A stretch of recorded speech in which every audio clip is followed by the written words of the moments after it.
پێت سیر نەبێت ئەگەر سەرۆکی وڵاتێک هەبێت بێوێت پارەی وڵاتەکەی بێقیمەت بکات، بەڵام لە ڕاستیدا ترامپ ڕێک ئەوە دەکات و بە پلانێکی زۆر وردووداڕژراو دەیەوێت بەهای دۆلار دابەزێنێت.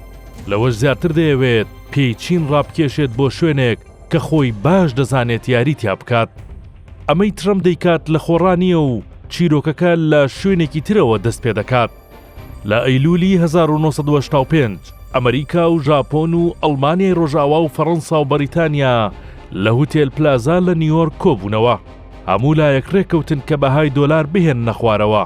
ڕۆناڵد ریگن و ئیدارەکەی بەمەبەست ئەم کارەیان دەکرد. دانویست کەلوپەلی ئەمریکی لە دەرەوە هەرزان بکەن و خەڵک بیکڕێت. ژاپۆن بەبێ ئەوەی بەخۆی بزانێت بوو بە تەڵەکەوە، چونکە نرخی یەن بەرز بووەوە و ئیتر کاڵای ژاپۆنی لە کڕی نەدەهات. بۆیە بەناچاری کۆمپانیا گەورەکانی وەک تۆیۆتا و هۆندا و نیسان کارگەکانیان بردە ئەمریکا. لە بریەوەی ئۆتۆمبیلەکانیان بۆ ئەمریکا بنێرن، ئیتر هەر لەوێ دروستیان دەکرد. ئەمەش ئابووری و پیشەسازی ئەمریکای بوژاندەوە. ئێستا کاتێک ناوی تۆیۆتای وارد ئەمریکی دەبیستی، ئەوە بزانە ئەو پلانە بە هێواشی لەسەر ئاگرەکەی هۆتێل پلازا کوڵاوە.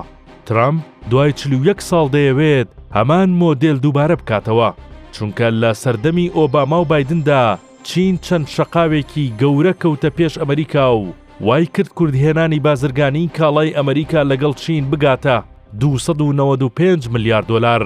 واتە زۆر بە سادەیی ئەوەی چین و ئەمریکا بە یەکیان دەفرۆشت، چین 295 ملیار دۆلاری بۆ دەمایەوە.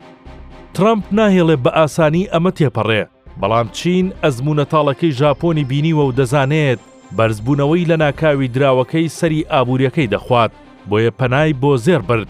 واتە دابەزینی بەهای دۆلار یەکسانە بە بەرزبوونەوەی نرخی زێر، نەک دراوی چینی. ترامپ کاتێک چووە چین، ئەوەی لە پاروێکی گەرمدا بۆ سەرۆکشی بردبوو، هەموو هەوڵی بۆ ئەوەیە بەهای دۆلار بهێنێتە خوارەوە. بەو پێیە بە شوێنەیی قەرزەکانی دەداتەوە بە چین. کاتی خۆی ئەمریکا قەرزێکی زۆری لە چین کردووە.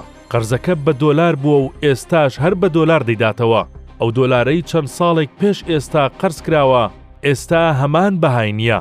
لەم کاتەدا ئەمریکا قازانجی کرد و چین زەرەر. بەڵام دەبێ ئەوە بزانین چین لێزانانە یاریەکە دەکات و زێڕێکی زۆر کۆ دەکاتەوە. مێژوو سەلماندوێتی هەر وڵاتێک زێڕی زۆر کۆ کردبێتەوە، ئەنجام ئەو براوە بووە. وەک چۆن ئەو زێڕە زۆرەی لە نیویۆرک کۆکرایەوە وای کرد هێزی دارایی لە پاوەنەوە بگۆڕێت بۆ دۆلار. ئەوەی دەگوزارێت بەم شێوەیەیە.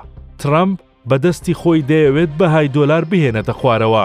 چینیش هەرچی کردووە دەیەوێت دۆلار بەها و قیمەتەکەی لەدەست نەدات، چونکە تەنیا بەو شێوەیە ئابووریەکەی سەلامەت دەبێت.